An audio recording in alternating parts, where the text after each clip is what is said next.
আসসালামু আলাইকুম। তো আজকে রাত প্রায় কয়টা বাজেছে রে? প্রায় 12টা 8 মিনিট। আসলে আমাদের এলাকায় আত্মীয় স্বজনের মধ্যে কিছু মাঙ্গের বেটি আছে। রমজান মাস মুখ খারাপ করা যায় না, তারপরও না বললেও নয়। আসলে ওরা যখন ভালো মন্দ খায় তখন ভালো লাগে, আর যখন আমরা ভালো মন্দ খাই বা ভালো কিছু একটা করি তখন ওদের গা জ্বলে জ্বলে। আসলে এই মাঙ্গের বেটির ঘরক কিছু কি আর বলি ভাই। রমজান মাস খারাপ কথা মুখ দিয়ে আইসেছে না, তারপরও কবার লাগেছে।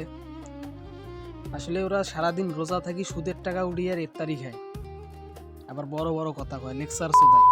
সুদ মারানির বেটির ঘর। বড় কথা তোমার পুকটির ঢুকি দেন থাকেন। বড় কথা হোক, বেশি কিছু বলতে চাই না। সময়ের খেলা সময়ে করা উচিত। তো আমার ব্যর্থতার কারণে সময়টা নষ্ট হয়ে গেছে।